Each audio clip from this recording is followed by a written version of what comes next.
Bapak Ibu yang dikasih dalam Tuhan, kita bersyukur kita masuk di bulan Oktober.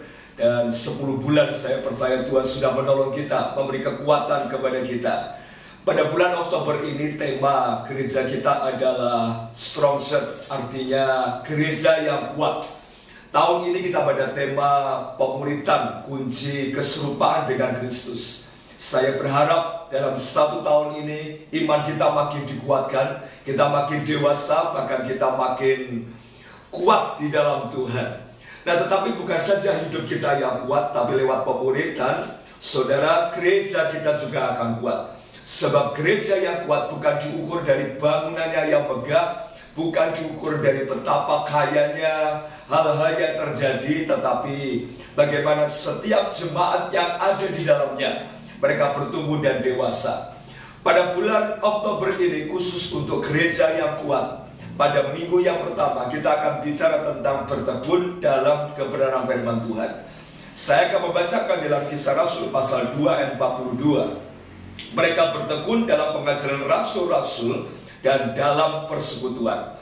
Saudara, kita melihat bahwa gereja mula-mula adalah gereja yang kuat di dalam Tuhan. Setelah Yesus naik ke surga, Roh Kudus dicurahkan.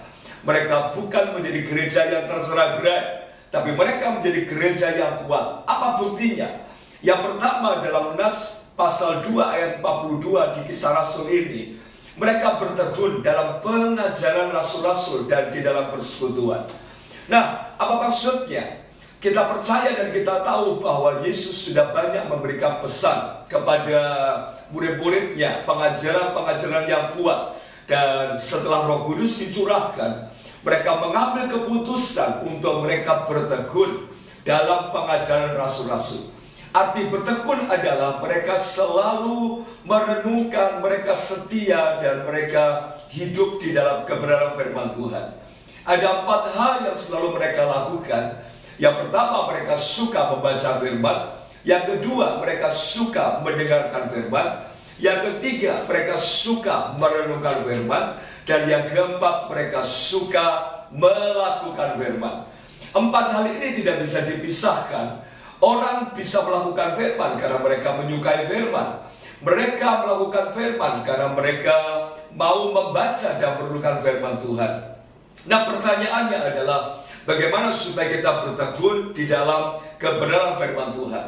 Saudara, kalau hidup kita mau kuat, tidak ada cara lain selain kita suka membaca firman, suka mendengarkan firman, suka merenungkan firman, dan suka melakukan firman.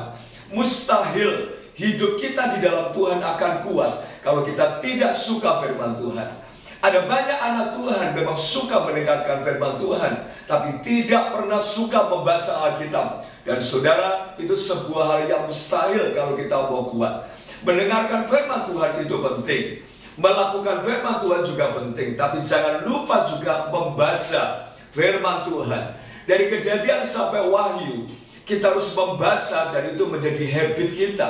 Sebab itu adalah dasar kekuatan kita. Tuhan menuliskan dari Kejadian sampai Wahyu bagaimana pesan-pesan yang Tuhan harus lakukan dan kerjakan dalam setiap hidup orang percaya. Itu sebabnya pertanyaannya bagaimana supaya bertekun di dalam firman Tuhan. Sebab kata bertekun artinya meskipun ada banyak tantangan, meskipun kadang kondisi tubuh yang tidak baik, meskipun kadang ada kemalasan, tapi terus membaca, terus mendengarkan, terus merenungkan, dan terus melakukan firman. Yang pertama, bagaimana supaya kita bisa bertekun dalam firman, menjadikan firman itu sebagai pondasi kehidupan kita. Ada banyak orang menjadikan bukan firman pondasi hidupnya. Yang menjadi pondasi hidupnya kadang-kadang uang, kadang-kadang posisi, kadang-kadang jabatan, kadang-kadang relasi. Paulus dia menegaskan di dalam kebenaran firman-Nya kiranya supaya jemaat-jemaat yang dilayani berpegang pada firman Tuhan. Nah, kita ingat Yesus juga pernah berkata ada 2 dasar dalam membangun rumah. Yang pertama di atas dasar batu, yang kedua di atas dasar pasir. Orang yang membangun rumahnya di atas pasir adalah orang yang dia mendengar firman tapi tidak melakukannya. Tapi orang yang dia meletakkan pondasi batu di atas rumah yang ada adalah mereka yang merenungkan firman, mereka yang dengar firman dan melakukan.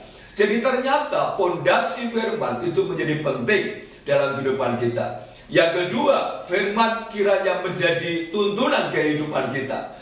Ada banyak orang tidak menjadikan firman menjadi tuntunan hidupnya. Yang menjadi tuntunan hidupnya adalah ramalan-ramalan dari manusia, ramalan bintang-bintang, ramalan-ramalan dari orang-orang pintar, baik dari dukun-dukun maupun dari nasihat-nasihat orang fasik. Tapi hari ini, mari belajar untuk menjadikan firman itu adalah tuntunan kehidupan kita. Yang terakhir, yang ketiga, menjadikan firman sebagai kekuatan janji Tuhan. Saudara, di Alkitab kita ada banyak janji Tuhan, dan janji Tuhan itu ya dan amin. Gereja mula-mula menjadikan firman itu sebagai dasar hidupnya, menjadikan tuntunan dalam kehidupannya, dan juga menjadikan kekuatan dalam janji Tuhan yang dia terima. Hari ini saya mendorong saudara semua, mari biar kita bertekun dalam kebenaran firman Tuhan. Ada dua pertanyaan yang nanti bisa didiskusikan dalam sharing saudara. Yang pertama, berkat apa dengan kita bertekun dalam membaca firman Tuhan?